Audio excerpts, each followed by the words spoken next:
Good evening students. जय हिंद। कैसे हैं आप सभी लोग? गुड बढ़िया इवनिंग है सर। सर। जय हिंद सर। बढ़िया गुड इवनिंग सर। सर, जय हिंद सर। जय हिंद सर। जय हिंद जय हिंद। तो चलिए हम लोग अपने काम पे चालू हो जाते हैं। सभी बच्चों जी को सर। वेबसाइट्स का एक्सेस मिल गया? सभी लोग आराम से यूज़ कर पा रहे हैं? जी जी सर। सर। यस जी sir. Sir. Yes sir. Okay. I hope आप लोगों ने एक्सेल वाला पोर्शन पूरा कर लिया होगा। जितना मैंने जी आपको सर। बताए थे एक्सेल के, वो मैंने जो एक्स्ट्रा वीडियोस भी आपको दिए थे वो सारे आप लोगों ने ऑलमोस्ट फिनिश कर लिए होंगे। यही होप है जी सर। आपके। अगर आप यस लोगों सर। में से जो भी नए हैं वो लोग एक बार ज़रूर देख लें। आप लोगों को बच्चों जो पढ़ाया जा रहा है उसी की रफ्तार से आपको पढ़ना तो है ही, लेकिन उसके साथ जो एक्स्ट्रा वीडियो कंटेंट भी दिया जाता है उसको बिल्कुल मत छोड़िएगा, क्योंकि वो भी बहुत इंपॉर्टेंट है।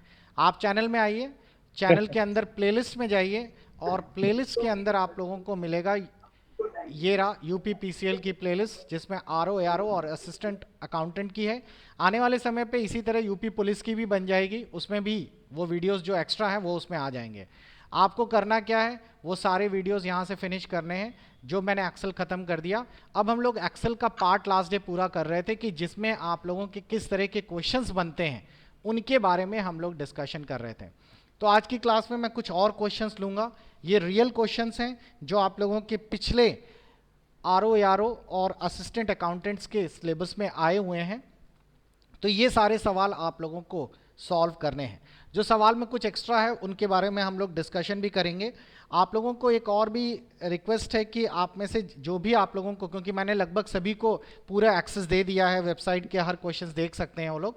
तो अगर आपके पास कोई एक्स्ट्रा क्वेश्चंस बैंक है जो इसके सिवाय है, जो आपके पास पहले कहीं से कहीं सोर्सेस से इकट्ठा हो गया है जो मेरे पास लिस्ट में नहीं है, तो मुझे पर्सनली व्हाट्सएप हेलो। कर दें तो मैं उसको ऐड कर दूंगा। क्लियर? ओके। Yes sir. और किसी के कोई डाउट है तो सर पहले पूछ लीजिए। यस, संतोष का डाउट है। संतोष बताइए। सुधीर, सॉरी, सुधीर पटेल। सर आपको वो वाला यूपीपीसीएल असिस्टेंट का हुआ था सर, उसे कुछ क्वेश्चन है तो उस वो चले तो सर आपको दे दें। हाँ, यूपी पीसीएल असिस्टेंट वाला भी चलेगा क्योंकि वो भी आपको पढ़ाना है। वैसे आपको मैंने यहाँ पे दे दिया है असिस्टेंट अकाउंटेंट वाले, ये इनमें चेक कर लीजिएगा, इनमें कहीं डेटा के सिवाय अगर है तो दीजिएगा। सर असिस्टेंट आया था, यूपी पीसीएल असिस्टेंट एक अलग था, ये अलग पेपर है सर। असिस्टेंट अकाउंटेंट के सिवाय कोई था? ऑफिस सर असिस्टेंट था सर, असिस्टेंट वो ये ऑफिस बता एक नहीं असिस्टेंट, पा ऑफिस रहे और उसमें असिस्टेंट सर। सर ऑफिस उसमें ट्रिपल ये सी वाला, आता है सर। ये वाला है ना यस ऑफिस सर, हाँ ये असिस्टेंट? वाला। तो ये यस देखिए सर, नहीं इसमें, ये वाला नहीं है सर, ये अकाउंटेंट है। अच्छा ये सर वो अकाउंटेंट का, उसमें ट्रिपल सी आता है सर, उसमें ट्रिपल सी लेवल का जी पेपर सर, आता है। तो फिर वो ट्रिपल सी हमारे लेवल काम का का। रहता है सर। सर बट ऐसे क्वेश्चन है उसमें, आप क्वेश्चन देखिएगा, हम आपको चलिए भेजेंगे आप सर। दीजिएगा, मैं देख लूंगा, उससे कोई इश्यू नहीं है। हमारा मेन मोटिव है जितना ज़्यादा क्वेश्चंस हो जाए उतना ही अच्छा है, उतनी ही प्रैक्टिस हो जाएगी। Yes sir. Yes sir. Yes sir. Sanjeev Kumar का सवाल है। संजीव बताइए क्या क्वेश्चन है? जी सर, मैं ये पूछना चाह रहा था सर, जो असिस्टेंट अकाउंटेंट में डॉट नेट से रिलेटेड क्वेश्चन पिछली बार काफी आ गए थे सर। जी जी जी, मैंने देखा था असिस्टेंट तो कुछ अकाउंटेंट्स में। आप सर जो जी सर, तो जो इम्पोर्टेंट टर्मिनोलॉजी है लास्ट लास्ट में आप हमको प्रोवाइड करवा दे तो बहुत अच्छा रहेगा सर, वो मैं मुझे बहुत कराऊंगा ही। प्रैक्टिस। एक्चुअली प्रोग्रामिंग पोर्शन मेरा मेन मोटिव देखिए कैसा है, मैंने किस तरीके से डिज़ाइन किया है। आपका ये जो पेपर्स हैं आरओ एआरओ जी सर। और असिस्टेंट अकाउंटेंट्स, इनमें जो सबसे टफेस्ट पेपर आता है वो असिस्टेंट अकाउंटेंट का ही आता है। और इस टफेस्ट पेपर में प्रोग्रामिंग सबसे ज़्यादा आती है असिस्टेंट अकाउंटेंट में। क्लियर?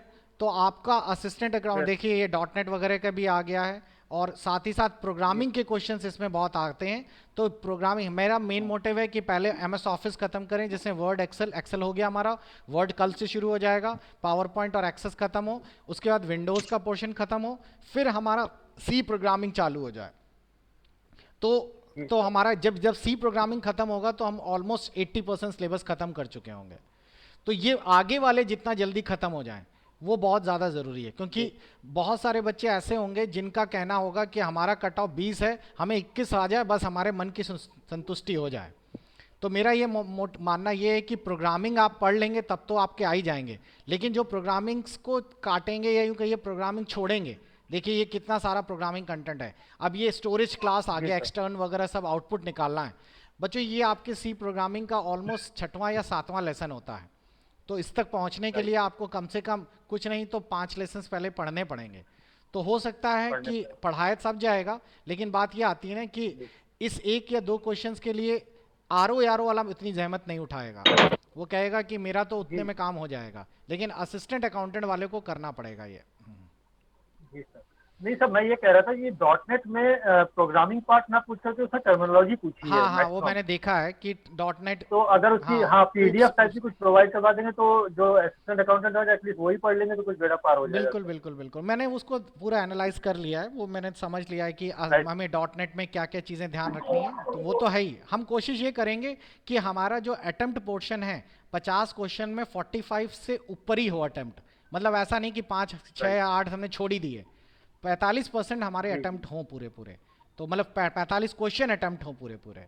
तो जब 45 अटेम्प्ट होंगे तो मेरा मानना है कि आपके अप्रॉक्सीमेट 30 के ऊपर ही जाएगा आपका, अगर राइट पोर्शन सही है तो। Yes sir. राइट। तो पहले सिलेबस कवर करें ज़्यादा से ज़्यादा, तो हमारे लिए आसानी होगी। तभी मैंने आपको एक्सेल ख़त्म करके मैंने बताया कि देखिए एक्सेल से 5-6 क्वेश्चंस तो हमारे अभी क्लियर हो रहे हैं। तो चलिए बच्चों शुरू करते हैं कुछ आगे के क्वेश्चंस। अब हम लोगों ने लास्ट डे थोड़ा सा ख़त्म किया था, आपको ध्यान हो मैंने लास्ट डे आप लोगों का क्वेश्चन नंबर 32 यहाँ तक ख़त्म करा दिया था, जिसमें आपको बताया था कि 45 डिग्री के यानी कि 120 डिग्री गलत है इसका। जी सर। आगे देखते हैं बच्चों, अगला क्वेश्चन हमारे पास आए ये रहा। चलिए इसके जवाब बताइए, आप लोगों को क्लियर है? माइक्रोसॉफ्ट एक्सेल में हम H21 से C11 टाइप करें तो इसमें कितने सेल जुड़ जाएंगे? बहुत ही सिंपल है,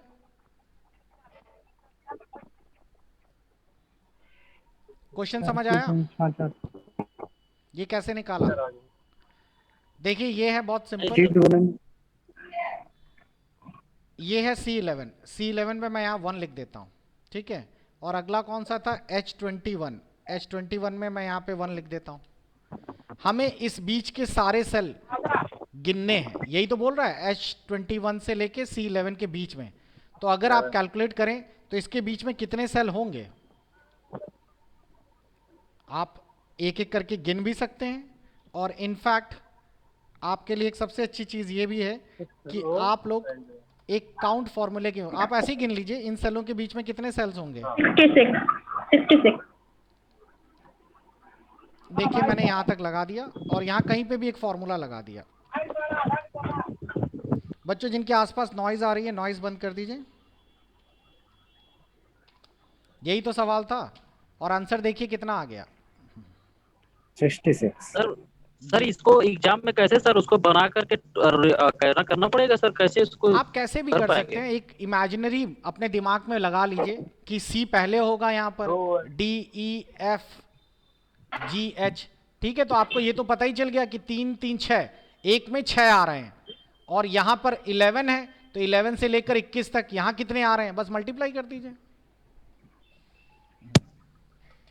सर।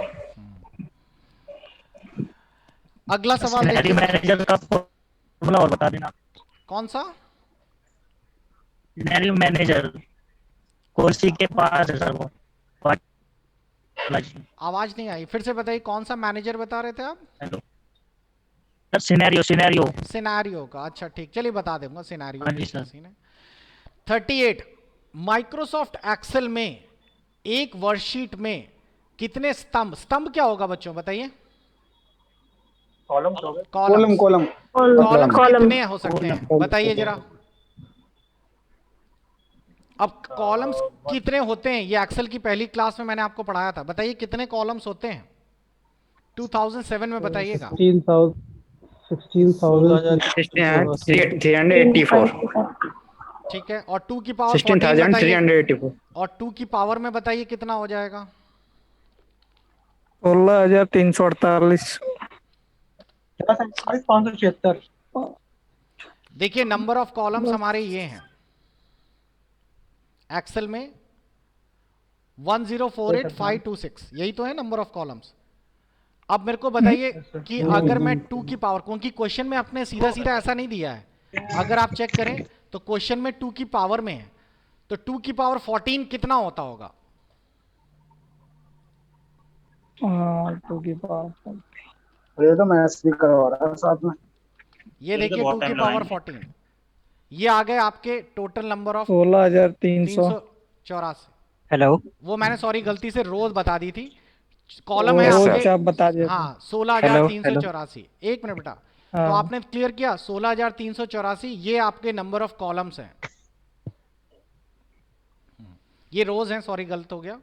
तो ये 2 की पावर 14 का ही तो आंसर है। हाँ तो उन्होंने थोड़ा सा अलग घुमा के देख लिया। क्लियर हुआ ये क्वेश्चन कैसे आया है? तो 2 की पावर 14 किस जी हिसाब सर। से निकाला इन लोगों ने? आंसर वही है, सेम है, लेकिन उन्होंने पावर में देकर आपको कंफ्यूज कर दिया है। अब आपको ये समझ आ गया होगा कि ये आप लोगों का 2007, वैसे तो ये सभी में कॉमन ही है, 2007 का ये क्वेश्चन पूछ लिया गया था एक्सेल 2007 से। सर ये डिफॉल्ट का मतलब क्या है? क्वेश्चन पूछता है। हाँ, डिफॉल्ट वाला जो पूछता है, तो वही मैं एक बार आपको, और एक ने मेरे को कल बोला था डिफॉल्ट शीट तैयार कर दीजिएगा, तो मैंने थोड़ी बनाई है, लेकिन थोड़ी रह गई, मैं कल आपको पूरा दे दूंगा। उसमें मैं आपको 3 पार्ट में बनाऊंगा कि 2007, 2010 एंड 2016, इस तरह मैं बना के आपको दे दूंगा, जिसमें एक्सेल के नंबर ऑफ रोज कितने हैं, नंबर ऑफ कॉलम्स कितने हैं, डिफॉल्ट शीट्स कितनी होती हैं, इस तरह बना लेंगे तो ये आपका आराम से क्लियर हो जाएगा एक ही बार में। आज एक्चुअली मैंने ट्राई किया था अपने उसमें 2016 लोड किया था, लेकिन मेरे लिए दिक्कत ये है कि मेरे पास आउटलुक जो है वो मेरा 2007 में इंस्टॉल्ड है, और आउटलुक मेरे लिए बहुत इंपॉर्टेंट है, जो 2016 में मैं शिफ्ट नहीं कर सकता, पोर्टेबिलिटी का कोई इशू आ रहा था, तो इसीलिए मेरे को फिर से अपना पुराना वाला करना पड़ा। चलिए अगला क्वेश्चन देखिए।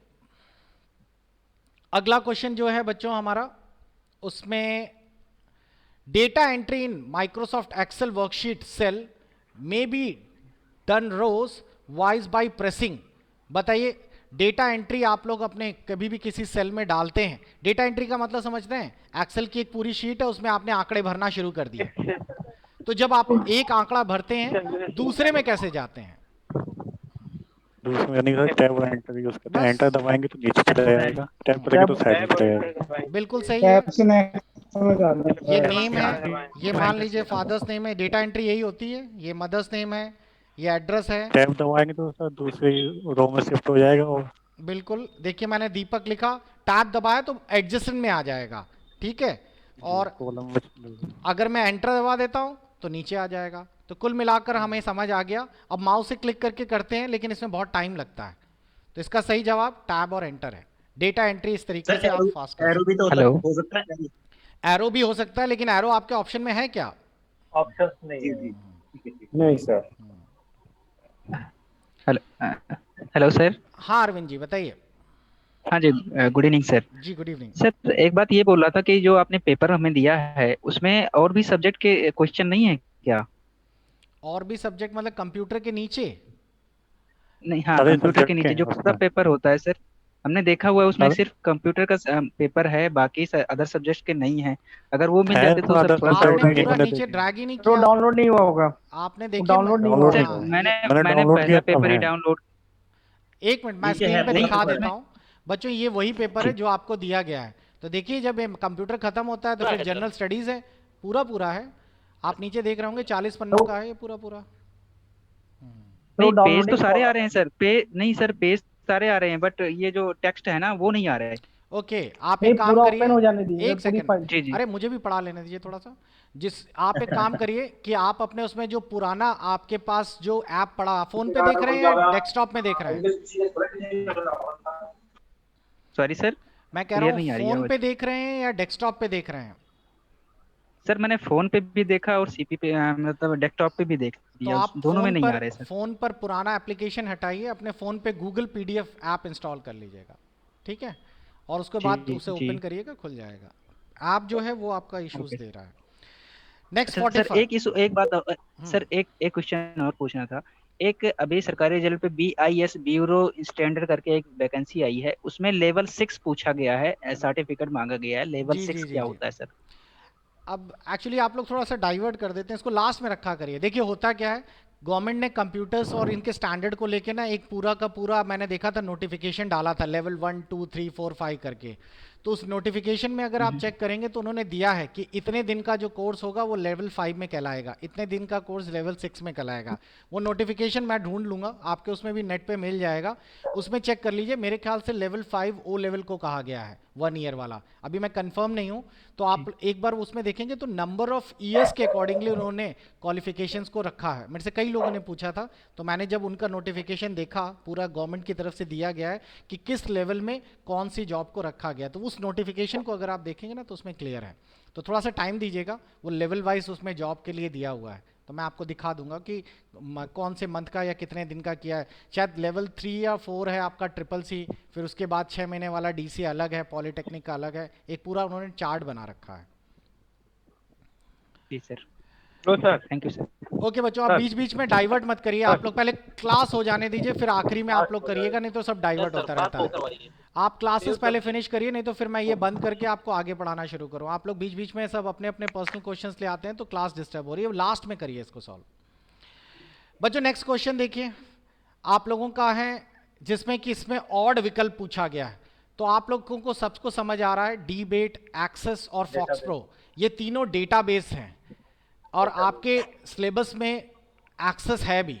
डेटाबेस क्या होता है? डेटाबेस एक ऐसा सॉफ्टवेयर है जो आंकड़ों को स्टोर करता है। मान लीजिए आपके पास एक स्कूल है, आपके पास कोई कॉलेज है, जनसंख्या का पूरा रिकॉर्ड रखना है, और ये सारा आप कॉपीज में नहीं रख सकते या फिर रजिस्टर में मेंटेन नहीं कर सकते, तो उनके लिए एक पूरा प्रॉपर सॉफ्टवेयर चाहिए।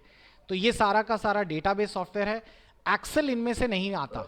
एक्सेल जो है वो आप लोगों का स्प्रेडशीट पर काम करता है, जो कि फॉर्मूला बेस्ड है, तो इसीलिए इसको ऑड बनाया गया है। तो ये क्वेश्चन थे हमारे, और इसमें सबसे ज़्यादा क्वेश्चन आए थे आपके इस टॉपिक में। लगभग 8 सवाल आए थे 50 में आपके एमएस एक्सेल के इस पर्टिकुलर फाइल में।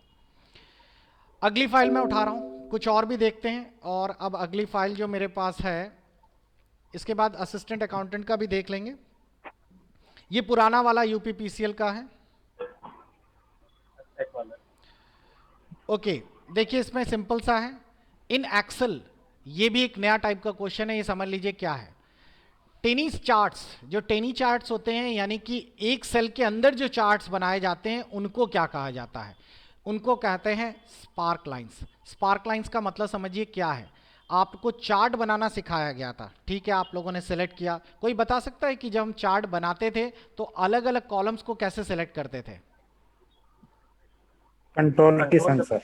बिल्कुल सही, कंट्रोल के साथ डाटा सेलेक्ट करना। Spark lines. स्पार्क लाइंस क्या होता है बच्चों?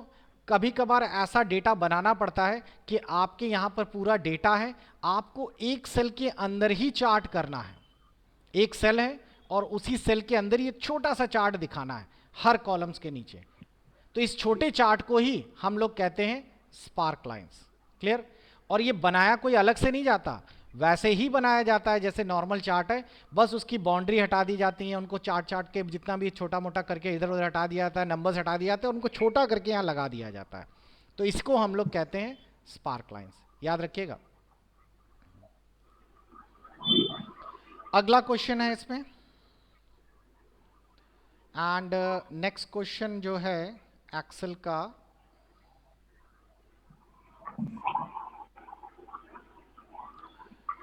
वो है ये रहा,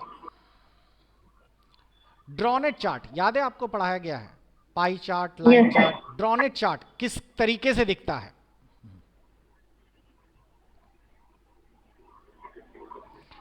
कोई बता सकता है ड्रॉनेट चार्ट दिखता कैसे? डोनेट तो जानते होंगे, डोनेट जो खाने वाली चीज है। सर्कल, आने वाला सर्कल में। बिल्कुल इस तरीके का है। चार्ट बोलते हैं सर, पाई चार्ट। लेकिन चार्ट बोलते हैं की तरह दिखता है सर, जैसे पहिया होता है ना गाड़ी का। बिल्कुल सही पहिया, है। देखिए जैसे इसको ट्यूब मैं होता आपको है। दिखा रहा हूं, ये ऐसे बनेगा। मान लीजिए कि यहां पर हम लोगों ने ले लिया पॉलिटिकल पार्टी, और यहां ले ली सीट्स। पार्टीज हो गई हमारी बीजेपी, कांग्रेस, एसपी, जनता दल, और जो भी हैं आपकी। ठीक, अब मेरे को इसका एक चार्ट तैयार करना है, तो मैंने इन सबको सेलेक्ट किया ऐसे। चार्ट के लिए आपको याद हो, मैंने आपको पढ़ाया था कहाँ जाना होता है चार्ट के लिए? इंसर्ट पे। और देखिए ये हैं आपके पास सारे चार्ट्स, ये है डोनेट चार्ट।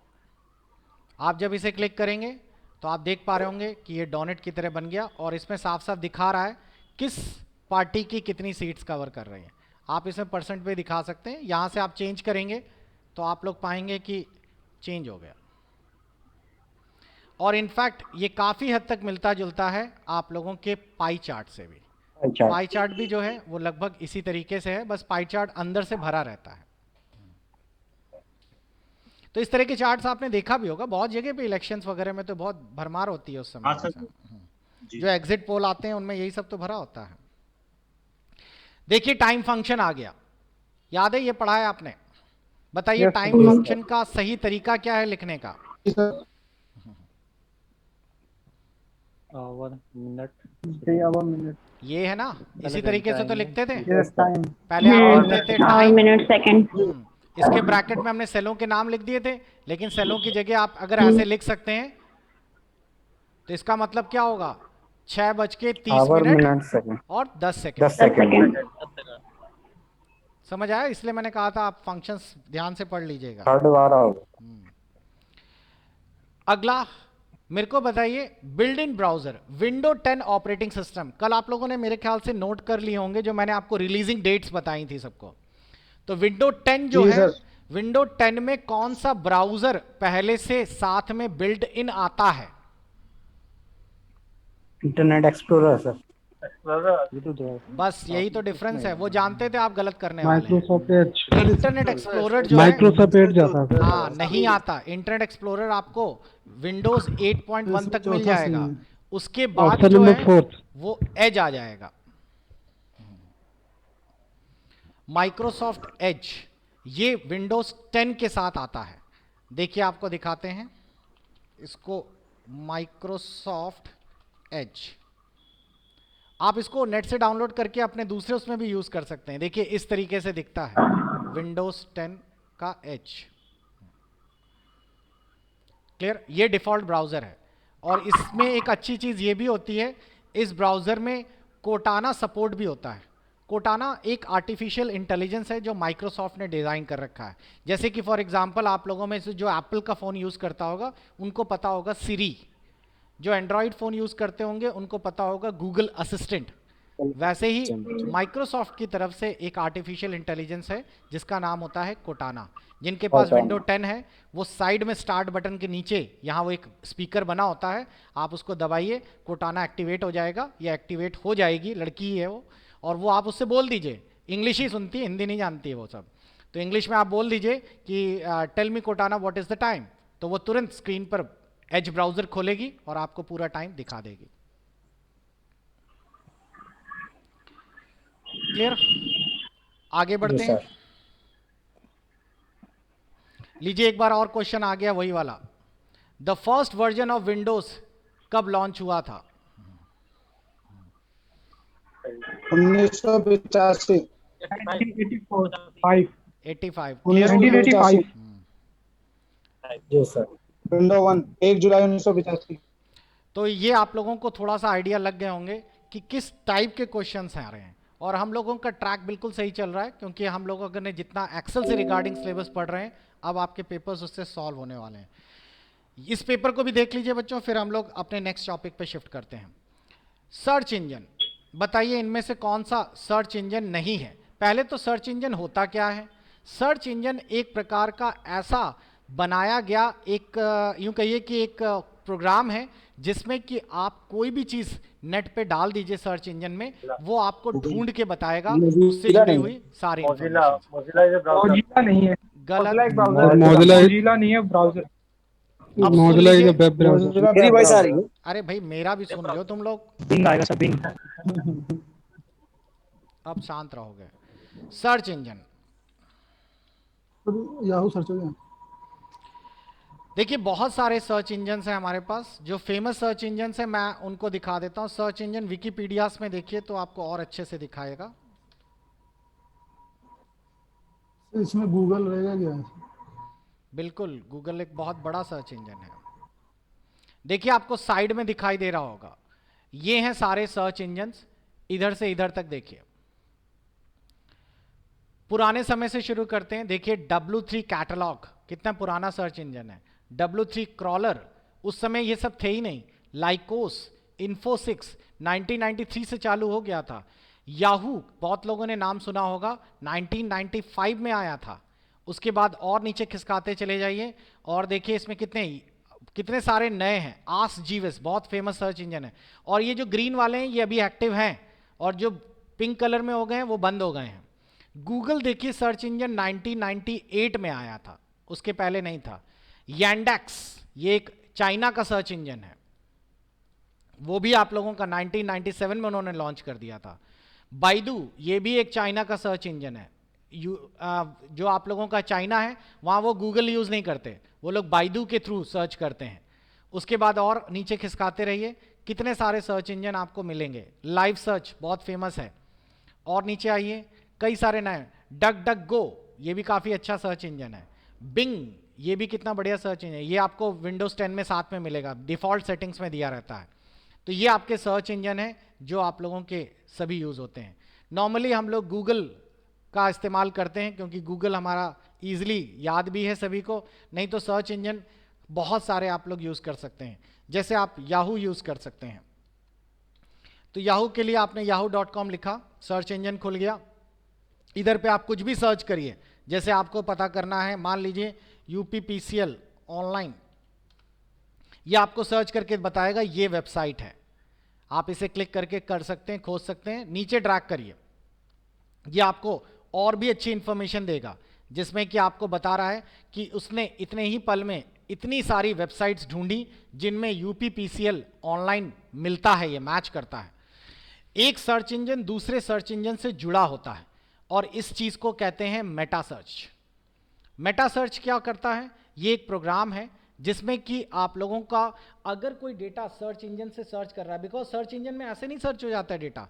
अब मान लीजिए कि आपको कोई वेबसाइट ढूंढनी है, थोड़ी देर के लिए आपको मेरी वेबसाइट ढूंढनी है, आपने यहाँ पे लिखा निलिट कोर्सेस, मैंने अपनी वेबसाइट इसी नाम से सर्च में डाल रखी है। आप देखेंगे निलिट कोर्सेस सर्च कर रहे हैं, इसमें मिल ही नहीं रही है, इतने नीचे पर आकर मिली उसे, यहाँ पर पड़ी हुई है मेरी वेबसाइट। ठीक इसी की जगह आप गूगल पे डाल दीजिए, और गूगल पे आप लोग निलिट कोर्सेस डाल दीजिए, और जैसे ही आप एंटर करेंगे आप देखेंगे पहले ही नंबर पे मिल जाएगी। ये अपने आप ऐसा नहीं होता, हम लोगों को करना क्या होता है, गूगल वाले इसके लिए सुविधाएं सेल करते हैं। हमें सर्च इंजन सेल करा गया, मैंने इनका सर्च इंजन जिसे कहते हैं SEO, सर्च इंजन ऑप्टिमाइजेशन, इसकी मदद से मैंने गूगल की सर्विसेज परचेज की और उनके डेटाबेस में अपना सर्च इंजन लिस्ट किया, डाला। उससे फ़ायदा क्या हुआ, मैंने उनको बताया कि कई सारी चीज़ें बताई कि अगर कोई आदमी ये लिख देता है तो सर्च में आ जाए, कई आदमी निलिट कोर्सेज के बीच में स्पेस दे देते हैं, और कई लोग नाम भी लिख देते हैं तो भी आ जाए। तो आप देखेंगे कई तरीके से ये सर्च में आ जाता है। तो इस चीज़ को निलिट में रजिस्टर्ड किया मैंने गूगल में, लेकिन मैंने याहू में रजिस्टर्ड नहीं किया। याहू गूगल से भी डेटा ले लेता है जो लिस्टेड होती हैं, जब अगर उसको लगता है कि हमारे डेटाबेस में नहीं है, दूसरे के सर्च इंजन के डेटाबेस में है, तो वहाँ से भी वो डेटाबेस से उठा लेता है। इस चीज़ को कहते हैं Meta search. Clear, Meta search क्या होती है। तो सर्च इंजन के बारे में आपको पता चल गया कि सर्च इंजन सर्च करने का काम करता है। तो इसमें से कौन सा सर्च इंजन नहीं है बताइए। मोजिला। बिल्कुल सही, मोजिला आपका ब्राउजर है, वेब ब्राउजर। क्योंकि अभी जैसे मैं यूज कर रहा हूं तो मेरा ये वेब ब्राउजर कौन सा है, मेरा गूगल क्रोम है। गूगल क्रोम भी एक वेब ब्राउजर है। जरा और कोई वेब ब्राउजर के नाम बताइए। यूसी ब्राउजर था जो बंद हो गया था, सफारी। फायरफॉक्स का ही पूरा नाम फायरफॉक्स मोजिला है। Mozilla Firefox. ओपेरा है। बस तुम लोग सब समझ गए। देखिए कितने सारे हैं। नेटस्केप नेविगेटर, इंपॉर्टेंट वाले सुन लीजिए। मोजिला, एप्पल सफारी, ये एप्पल वाले लोग यूज करते हैं, अमीर लोगों के लिए। लेकिन ऐसा नहीं कि एप्पल के ही फोन में चलेगा, आप खुद भी इंस्टॉल करके डाल लीजिए, गरीब फोन में भी चलता है। यांडेक्स, ये चाइना का है। यूसी ब्राउजर वो भी बंद हो गया, वो भी चाइना का था। नेटस्केप नेविगेटर, तो ये सब है। अरीना, ये बड़ा फेमस फर्स्ट वेब ब्राउजर है, याद रखिएगा। अरीना जो है वो फर्स्ट वेब ब्राउजर था।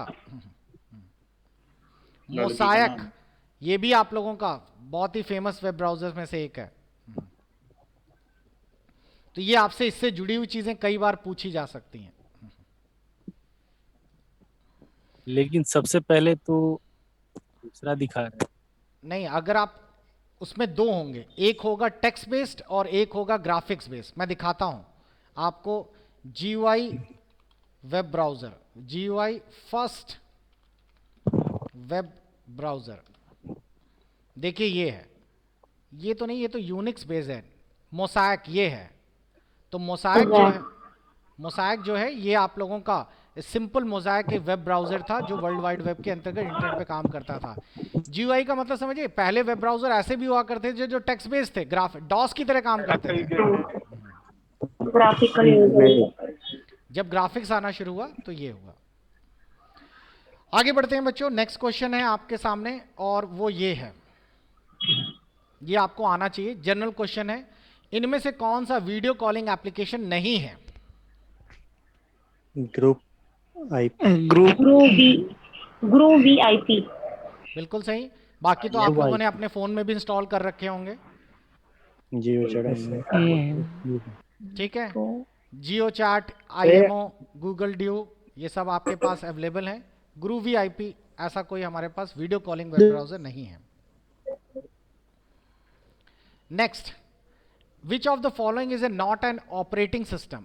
ऑपरेटिंग सिस्टम इनमें से कौन सा नहीं है? Windows explorer, Windows explorer, Solaris है, लिनक्स एक्सप्लोरर, सोलारिस जो नहीं ऑप्शन सुना, 4। जो नहीं सुना वही है। विंडोज एक्सप्लोरर तो अभी हम लोग यूज कर रखे हैं ना।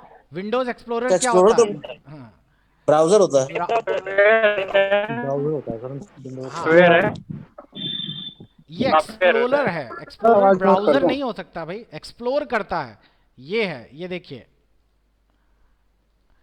जब आप कोई भी चीज ओपन करते हैं तो ये आपके सामने ब्राउजर है, ये ब्राउज करता है यानी एक्सप्लोर करता है। तो जो आप माई कंप्यूटर खोलते हैं तो आपका क्या खुल कर आता है? एक एक्सप्लोरर ही तो खुल कर आता है, जो फाइल मैनेजर वगैरह जो आप अपने उसमें डालते हैं, तो वो है ये।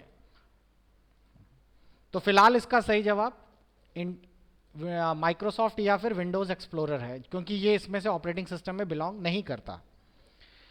अगला क्वेश्चन बच्चों है हमारा, और वो है ये रहा, डिफ्रेगमेंटेशन क्या है? बताइए, ये तो आपने समझ लिया होगा। कंप्रेसिंग टूल्स होता है। ये तो आपको पढ़ाया गया है। इसको कंप्रेस करते हैं सर, जो हमारे डेटा होता है जो अलग अलग पड़ा होता है डिस्क कोई में। भी बग को यूटिलिटी। चलिए इनको मतलब समझ लीजिए, ये वैसे मैंने आपको पढ़ाया था। डिफ्रेगमेंटेशन एक प्रकार का यूटिलिटी सॉफ्टवेयर है। आपको याद है मैंने पहली क्लास में 3 प्रकार के सॉफ्टवेयर बताए थे, एक एप्लीकेशन और एक ऑपरेटिंग किसी भी ब्लॉक्स को और एक क्लीन यूटिलिटी। एप्लीकेशन तो ऐप्स हो गए, ऑपरेटिंग सिस्टम में विंडोज आके, यूटिलिटी में आपको मैंने बताया था वायरस, एंटीवायरस जो आप लगाते हैं, या फिर कंप्रेशन टूल्स जो है, या फिर डिफ्रेगमेंटेशन। डिफ्रेगमेंटेशन से आपकी फाइलें जो इधर उधर अव्यवस्थित होती हैं उनको प्रॉपरली लगा देता है। एक चीज और सुन लीजिए, ये इसमें एक नाम आ गया, एंटीवायरस तो सब जानते ही होंगे, एक प्रोग्राम है जो कि आपके सिस्टम के वायरस को रोकता है, और ये एक बढ़िया टॉपिक है, इससे क्वेश्चंस कई बनेंगे। एक क्वेश्चन तो इसमें ये भी आता है कि 4 एंटीवायरस के नाम दिए होंगे, एक नहीं दिया होगा, तो आपको बताना होगा उनमें से कौन सा एंटीवायरस नहीं है। एंटीवायरस के और भी कई चीज़ें आती हैं, जैसे कि आप लोगों के एंटीवायरस में आपको पढ़ना पड़ेगा, पार्टीशन एंटीवायरस होता है, फाइल सेक्टर एंटीवायरस होता है, वो सब डिफरेंट टाइप के क्या है। खैर वो एक अगला टॉपिक है, लेकिन कंप्रेशन टूल समझ लीजिए, यहाँ पर एक नया टॉपिक है। कंप्रेशन टूल का मतलब होता है जब कभी आप लोग कोई फाइल बनाते हैं और उसे सेव करते हैं तो उसका अपना एक साइज होता है, और वो साइज KB, MB, GB किसी में भी हो सकता है। साइज कैसे चेक कर सकते हैं? आप अपना ब्राउजर या एक्सप्लोरर ओपन करिए, कोई भी फाइल जिसको आप देखना चाहते हैं उसके ऊपर राइट क्लिक करिए, और राइट क्लिक करने के बाद उसकी प्रॉपर्टीज पे चले जाइए। यहाँ से आपको फाइल का साइज दिखाई देगा जो कि यहाँ पे MB या GB में रहेगा। जैसे यहाँ पर दिखा रहा है 9.73 MB की ये फोल्डर है।